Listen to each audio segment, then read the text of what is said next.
আমরা ঢুকেছি ঘন জঙ্গলে। এটা বাহাদুরপুর ফরেস্ট বলে, কৃষ্ণনগর থেকে মাত্র 1 কিলোমিটার ডিস্টেন্স, এবং এটা NH-34 এর পাশে। এখানে শীতকালে পিকনিক হয় এবং এটা সরকারি ফরেস্ট। এই ফরেস্টের ভেতর আমি এবং আমার বন্ধু প্রশান্ত আছে সাথে। প্রশান্ত এবং আমি পার্থিবাদী সিংহরায়, প্রশান্ত এবং আমি দুজন মিলে এই ফরেস্টের ভেতর বাইক নিয়ে ঢুকেছি। আমরা একটু অ্যাডভেঞ্চার করতে বেরিয়েছি এবং আপনারা দেখছেন কত সুন্দর মনোরম পরিবেশ। সবাই হয়তো রাতের বেলা আসতে ভয় পাবে, কিন্তু দিনের বেলা আসলে একটা নিস্তব্ধ একটা জায়গা, খুব ভালো লাগবে আপনাদের। আপনারা যদি কখনো আসতে চান আসতে পারেন, আপনারা বাইক নিয়ে আসতে পারেন, সবথেকে বেস্ট ওয়ে। দেখছেন সরু রাস্তা, তার মাঝখান দিয়ে আমরা একা বেঁকা রাস্তা দিয়ে বেরিয়ে যাচ্ছি একের পর এক। এবং এখানে প্রশান্ত দেখো, তুমি একটা জিনিস দেখো, সেটা হচ্ছে প্রচুর সেগুন গাছ এখানে। আপনারা দেখতে পাচ্ছেন চারিদিকে প্রচুর সেগুন গাছ, এবং মানে বলা যেতে পারে প্রশান্ত, যা আমরা মানে ভিউটা দেখছি এই ফরেস্টের, সেটা হচ্ছে যে এটা প্রায় সেগুনের একটা ফরেস্ট বললেই মানে ভালো হয়, তাই না? তাই তো প্রশান্ত? একদম একদম। এরকম কিন্তু কৃষ্ণনগরের এত কাছে এত ভালো একটা ফরেস্ট আছে, অনেক মানুষ জানে না। জানলেও তারা ঢোকে না, আসল কথা। কারণ ও বাহাদুরপুর ফরেস্ট, সে তো ঘরের কাছে। আসলে সেটা কথা আছে প্রশান্ত, সেই মানে গেঁয়োযোগী ভিক পায় না, সেরকম ব্যাপার।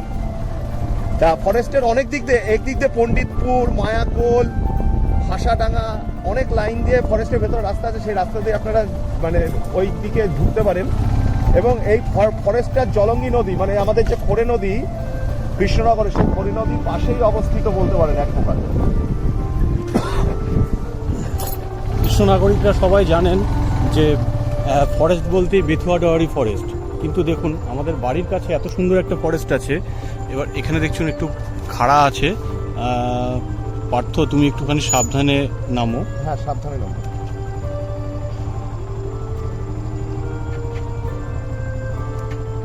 একটু নামতে হবে। একটু আমি নেমে যাচ্ছি।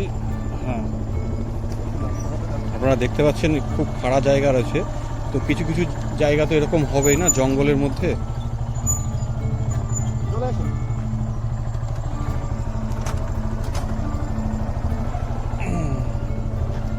আপনারা দেখছেন খুব সুন্দর একটি বাঁশ বাগান রয়েছে ভেতরে। এবার আমরা গ্রামে ঢুকে পড়েছি। এবার আমরা একটা কাকা, এই গ্রামটার নাম কি? সাহেবনগর। এখান থেকে NH-34 লিংক পাবো? হ্যাঁ, এই যে রাস্তাটার লিংক পাবো? High road. সোজা যাবো তো? হাই রোড বলতে হাই রোডে যাবো। হাই রোডের থেকে আসলেন। হ্যাঁ, আর এলাম আবার হাই রোডে ওঠা যাবে এদিক দিয়ে?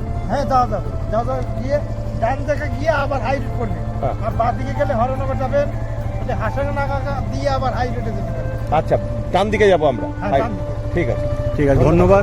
এইটা ঘুরতে এসেছিলেন? হ্যাঁ, আমরা একটু ঘুরতে এসেছি। আচ্ছা, এখান থেকে গিয়ে দেখবেন ফাঁকা রাস্তা আছে, ডান দিকে চলে। আপনারা কি এখানে স্থায়ী বাসিন্দা? আপনারা এই পাশের গ্রাম আনন্দনগর। আচ্ছা, আনন্দনগরের বাসিন্দা। ওকে, ধন্যবাদ, ভালো থাকবেন।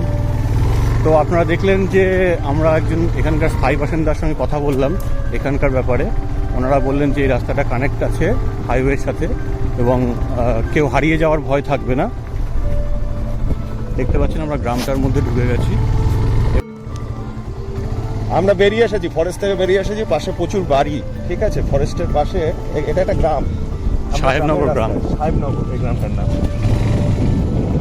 এবং আমরা কাঁচা পাকা রাস্তাটা খুব যে ভালো বলবো না, তবে বর্ষাকালে হয়তো প্রচুর কাদা হয় এই রাস্তায়, কিন্তু যেহেতু এখন শীতকাল, তাই খুব মনোরম পরিবেশ, চারিদিকে প্রকৃতি সবুজ, এবং পৃথিবী থেকে গাছ হারিয়ে যাচ্ছে। সব থেকে যেটা মানসিকতা বা জীবনসত্তা গাছ যদি না থাকে, আমরা সেই গাছের মানে বলতে পারে ফরেস্ট, মানে গাছের মেলা। দেখতে পাচ্ছ পার্থ, এখানকার কোনো মানে পিওর অক্সিজেন পাচ্ছি আমরা, কি সুন্দর।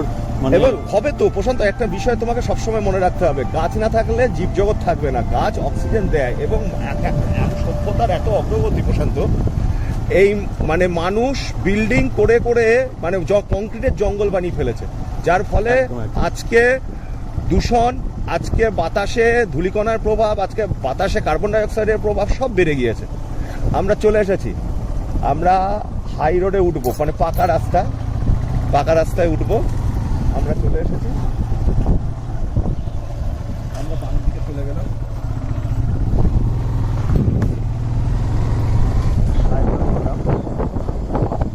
কাকা এটা কি NH-34 এ যাবে রাস্তাটা? High road. হাই রোডে যাবে? একই রাস্তা। আচ্ছা আচ্ছা, আপনার ধন্যবাদ। এখানেই বাড়ি? এখানেই না। এইটাও বাহাদুরপুর ফরেস্টটাও কতখানি, অনেকটা বড়? ফরেস্টে তো এই জায়গা নিয়ে আরম্ভ। এই হাই রোডে একই রাস্তায় যাবে, এই রাস্তা ছাড়বে না পাকা রাস্তা। এই ফরেস্টে কি সবই সেগুন গাছ বলেন? সেগুন গাছ আছে। সেগুন বেশি। আর এখানে কোনো বন্য পশু টশু কিছু নেই? না, কিচ্ছু নেই। একদম সরকারি ফরেস্ট এটা। সরকার। আমি কোন গ্রামে দাঁড়িয়ে আছি এখন? এটা সাহেবনগর গ্রাম। সাহেবনগর গ্রাম। এটা কোন পঞ্চায়েতের অধীন? এটা বাহাদুর পঞ্চায়েত। বাহাদুরপুর। আপনার বাড়ি কি এখানে? আপনার বাড়ি এখানে। আপনি কি করেন?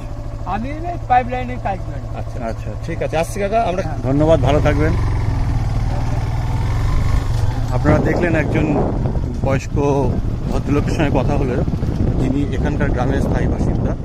এবং আমরা ফরেস্টের ভেতর দিয়ে বেরিয়ে, দেখো প্রশান্ত যার সাথে কথা বললাম, ফরেস্টের ভেতর দিয়ে বেরিয়ে আমরা, এটা পোল্ট্রি খামার।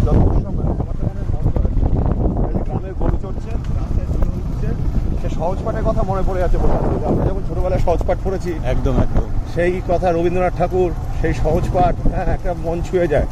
আসলে বাংলার গ্রাম এত সুন্দর প্রশান্ত, এবং বাংলার পরিবেশ এত সুন্দর, এবং আমাদের জেলা নদিয়া, শ্রী চৈতন্য মহাপ্রভুর জেলা, সেই জেলার এই গ্রাম একটা মনোরম, একটা শিহরণ জায়গায়। এবং যে সুন্দর সময়টা যাচ্ছে এখন, শীতকাল, শীতটা সবে শুরু হয়েছে, এবং সূর্যের হালকা আমেজ গায়ে পড়ছে। আমরা এখন সাহেবনগর গ্রামের ভেতর দিয়ে পাকা রাস্তা পেয়ে গিয়েছি, পাকা রাস্তাতে বেরোচ্ছি। আমরা উঠবো NH-34, মানে কৃষ্ণনগরের কাছে প্রশান্ত। এটা সোজা গেলে এই রাস্তাটা আমরা NH-34 কানেক্ট পাবো, এবং আমরা সামনে বেরিয়ে যাবো। সব থেকে বড় কথা ভাবো যে আমাদের মনে যত দুঃখ কষ্ট থাকুক, এরকম পরিবেশে যদি বেড়াতে আসা যায়, কিছুক্ষণের জন্য হলেও নিজেদেরকে কোথায় হারিয়ে ফেলবো। অবশ্যই অবশ্যই অবশ্যই। মন, শোনো, প্রকৃতি মনকে রিফ্রেশ করবে। আমরা গ্রামে ঢুকে পড়েছি।